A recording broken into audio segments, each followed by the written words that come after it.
ഈ വഖഫ് ഭേദഗതി നിയമവുമായി ബന്ധപ്പെട്ട വിഷയങ്ങളിൽ സംസാരിക്കുന്ന ഇടങ്ങളിലൊക്കെ എന്നെ വിളിക്കുന്നത് ജിഹാദി ജിൻഡോ എന്ന്. ഞാൻ വിചാരിക്കുന്നു ഞാനൊരു ഉത്തമനായ ക്രൈസ്തവനാണെന്ന് പറയാൻ എനിക്ക് യോഗ്യതയില്ല. അതെന്നോട് ഇടപഴകുന്ന എന്റെ സമൂഹത്തിലെ, എന്റെ സമുദായത്തിലെ, എന്റെ സംസ്ഥാനത്തെ മനുഷ്യരാണ് വിലയിരുത്തേണ്ടത്. ഞാനൊരു നല്ല ക്രൈസ്തവനായിട്ടാണോ ജീവിക്കുന്നത്?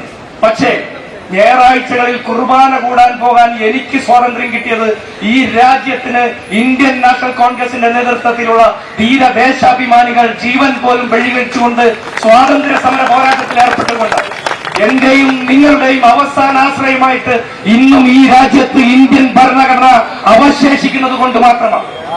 എന്റെ ക്രിസ്തു, ഞാൻ ഞായറാഴ്ച കുർബാനയ്ക്ക് പോയി അൾത്താരയിൽ നോക്കി പ്രാർത്ഥിക്കുമ്പോൾ കുരിശിൽ തൂങ്ങപ്പെട്ട് കിടക്കുന്ന എന്റെ ക്രിസ്തു ഇന്ന് ഈ തെരുവിൽ നിങ്ങളോടൊപ്പമാണ് സമരം ചെയ്തതെന്ന് ഞാൻ വിശ്വസിക്കുന്നു.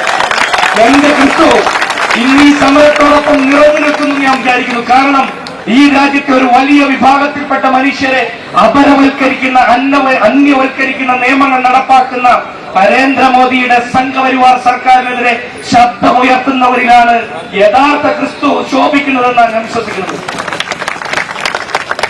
ഇവിടെ രാഷ്ട്രീയ നേതാക്കന്മാർക്ക് അധികാരത്തിന്റെ സോപാനങ്ങളിലേക്ക് കടന്നു വരാനുള്ള ആഗ്രഹമുള്ള രാഷ്ട്രീയ നേതാക്കന്മാർ തലച്ചോറുകൊണ്ട് മാത്രം ചിന്തിക്കുന്ന ഒരു കാലത്ത് എന്നെ പോലുള്ള ആളുകൾ ഇടയ്ക്കൊക്കെ ഹൃദയം കൊണ്ടുകൂടി ചിന്തിക്കുന്നു എന്നുള്ളതിന്റെ തെളിവാണ് ഞാൻ ഈ വേദിയിൽ വന്നു നിൽക്കുന്നത്.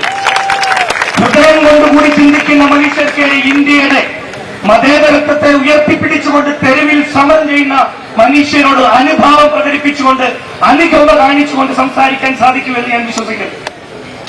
നമ്മൾ ഫാസിസത്തെ കാണുമ്പോൾ ഈ ഫാസിസത്തെ എങ്ങനെ അഭിസംബോധന ചെയ്യണമെന്നും ഈ ഫാസിസത്തിനെതിരെ എങ്ങനെ പോരാടണമെന്നും നമുക്ക് ക്ലാസ് എടുത്തു തരുന്ന ആളുകൾ പറയുന്നത് കണ്ടില്ലെന്ന് നടിക്കണം, ഒഴിവാക്കണമെന്ന. പക്ഷെ ഞാൻ വിചാരിക്കുന്നു, ഫാസിസത്തെ നിങ്ങൾ ഒഴിവാക്കി വിട്ടാൽ അവരൊക്കെ വളർന്ന് പന്തലിക്കും. നാളെ നമ്മുടെ വീട്ടുപടിക്കൽ വത്തും, നമ്മുടെ വാതിൽ പടി കടന്ന് നമ്മുടെ വീട്ടകത്തേക്ക് വരും. നമ്മൾ ഫാസിസത്തെ എതിർക്കാൻ ആഗ്രഹിക്കുന്നുണ്ടെങ്കിൽ, ചെറുക്കാൻ ആഗ്രഹിക്കുന്നുണ്ടെങ്കിൽ അവരെ ഫേസ് ചെയ്യുക, അവരോട് ഫൈറ്റ് ചെയ്യുക. നേരിട്ട് എതിർക്കാൻ ശേഷിയുള്ളവർ മാത്രമേ ഇന്ത്യൻ മതേതരത്വം ഉയർത്തിപ്പിടിച്ചുകൊണ്ട്, ഇന്ത്യയുടെ ഭരണഘടനയുടെ മതേതര മൂല്യങ്ങൾ ഉയർത്തിപ്പിടിച്ചുകൊണ്ട് ഈ രാജ്യത്ത് ജീവിക്കാൻ സാധിക്കുകയുള്ളൂ.